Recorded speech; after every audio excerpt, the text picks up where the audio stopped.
All right. Aswand, Cruickshank, your one and only Move Swiftly speaker, checking in for a daily Move Swiftly thought, giving you a perspective on teamwork that you will not get anywhere else. Woo! First day in the brand new Mazzanos. I just purchased these. Let me give you a good look at them. See them? Brand new Mazzanos. First run in them. Because it was the first run, I had to knock out a 10 miler. First 10 miler I've done in about a week or so. With the races that I had, I kind of tapered off a little bit, but it was good to get back into the double digits, get back into the double digit mileage and all that kind of stuff, right? So as far as today's Move Swiftly thought, I got to tell you about the process that I've grown through.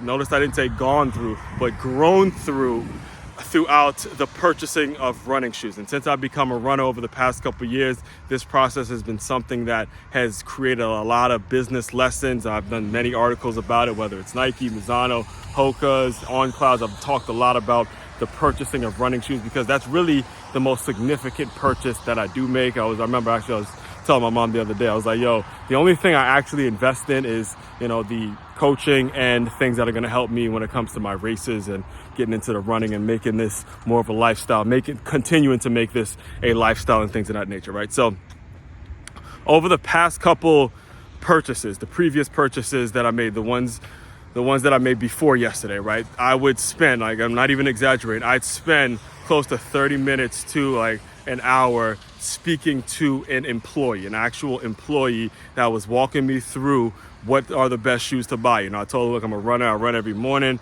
I want to make sure I'm getting something right. I want to make sure I have something that's going to be stable, that's going to stand the test of time, that can endure a lot of mileage. So, we end up having a great conversation.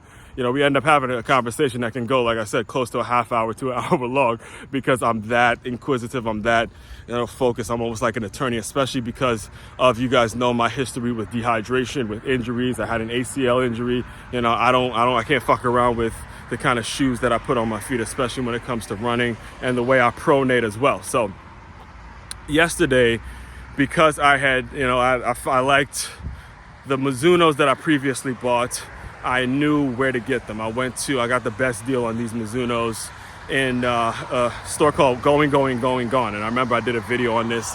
It was probably a couple months ago at this point. I remember when I actually did the video this past fall when I got them and I liked the deal, and those Mizunos really worked well. They really did work well. So I went back to that same store.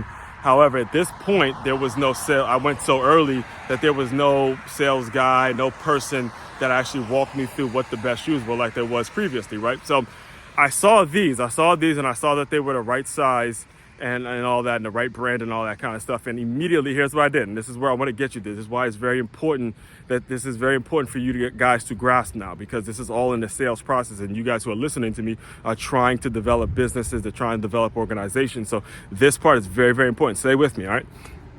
As soon as I saw these shoes that I have on my feet now, I immediately looked at the box.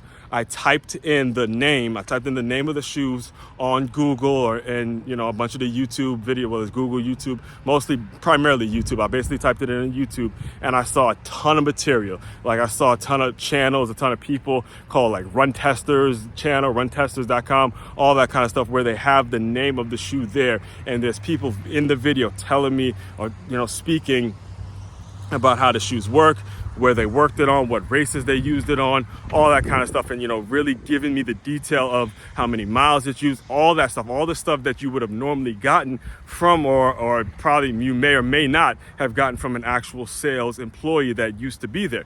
And the reason I want to break that down for you guys, because again, when you're in sales, there's no longer eventually, because of the process, because of everything I just walked you through, all right, there's no longer going to be a need for a sales employee. Understand what I'm telling you, right? Yes, there's going to be needs for employees here and there, but when you're talking about sales employees, when you're talking about someone who has a forte in sales like I do, or your forte is in sales, or you're trying to sell more, you're trying to make more than what your salary is paying you or what you're making hourly and all that kind of stuff, at some point there's going to become a time where you have to employ yourself if you have that skill. If you have that skill of going out and selling like the guy I was looking at on YouTube and all that about these shoes. If you have that skill, you have got to incorporate some way in which you're selling something on your own volition, so the people who will look you up on their own volition can find you. And I can't tell you this guy's name, who I know I subscribed to the channel, but I couldn't tell you the name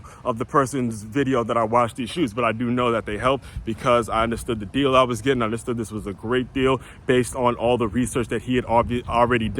And not only did he do the research, but he also made sure to document it, record it, make sure this was on the channel so stragglers like me can find it and, get another subscriber. That's how business is done nowadays. And if you are not adjusting to these times, you will lose. Or if you're just sitting back in some 9-to-5 somewhere chilling and thinking that you're going to be needed because of how well you can sell, I'm telling you, are sadly mistaken. It's important that you figure out ways to sell your own stuff as a way of balancing and creating opportunities for yourself, so you don't get stuck in that rat race that the great famous Robert Kiyosaki talks about in Rich Dad Poor Dad. Very, very important that you grasp that concept. And I was just having this conversation yesterday with a new contact that I met at the 5K. Understand, put your stuff out there for people to consume and for people to find you. You have got to be very discoverable if you're looking to branch out in your business and create that